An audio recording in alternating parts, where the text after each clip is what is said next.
এটাকেই বলে ঝোপ বুঝে কোপ মারা। এভাবে আগাই যেতে হবে। অসংখ্য ধন্যবাদ জানাই ডক্টর মোহাম্মদ ইউনুসকে। সে আসলে বাঘ, তার যে স্বভাবগত চরিত্র স্বীকার করা, ইয়েস উই আর টাইগার। আয়নায় দেখা একটা গর্জন দিয়েছে, আর এই প্রথমবার একটা ভিট্রে করেছে।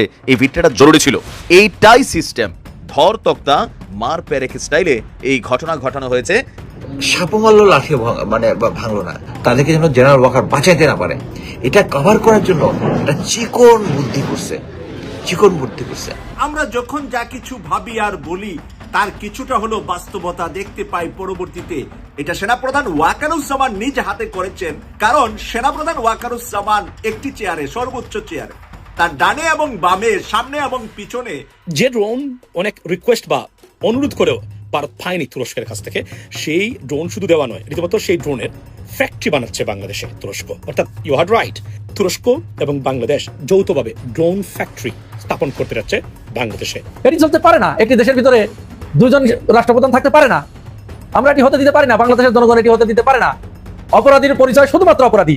যে অপরাধীগুলো, তাদেরকে আমরা জামাইয়া ধরে রাখতে পারি না, ওদের পরিচয় একমাত্র অপরাধী। ওদেরকে আমরা ঘৃণা করি। বাংলাদেশের জনগণ খেপে ওঠার আগে, বাংলাদেশের জনগণ রাস্তায় নামার আগে, নিজেদের ইচ্ছা মতো যাচ্ছে তাই কাজ না করে, বাংলাদেশের জনগণকে আপনাদের চাকর না ভেবে বরং আপনারা জনগণের চাকর, এই মনোভাব পোষণ করে তাদেরকে আন্তর্জাতিক অপরাধ ট্রাইব্যুনালে সোপর্দ করুন। আসসালামু আলাইকুম প্রিয় দর্শক শ্রোতা। ইতালি থেকে চরম এক সুখবর নিয়ে হাজির হয়েছে ডক্টর মোহাম্মদ ইউনুস বাংলাদেশের জন্য। ইতালি সফরটা কিন্তু ডক্টর মোহাম্মদ ইউনুসের জন্য চরম এক খুশিরই এবং চরম এক সাফল্যের খবর নিয়েই কিন্তু তিনি এগিয়েছেন। বাংলাদেশের 18 কোটি জনগণ কিন্তু ভালোভাবেই নিচ্ছে ডক্টর মোহাম্মদ ইউনুসকে।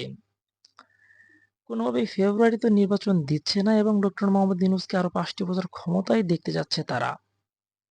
নির্বাচন ছাড়া 5টি বছর ক্ষমতায় থাকতে রাজিও কিন্তু হতেই চলেছে ডক্টর মোহাম্মদ ইউনুস। শুধু বাংলাদেশের মানুষের দিকে তাকিয়ে সেই কথাটি মেনে নিয়েছে।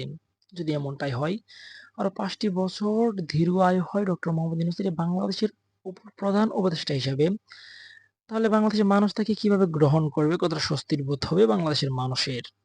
অবশ্যই সেই বিষয়টি কমেন্ট করবেন। সত্যি কি তাহলে ডক্টর মোহাম্মদ ইউনূস আরো 5টি বছর থাকবে? আপনাদের কি মনে হচ্ছে? কমেন্ট করতে ভুলবেন না। আজকের মতন এই পর্যন্তই। দেখা হচ্ছে পরবর্তী কোনো ভিডিও নিয়ে। ভালো থাকুন।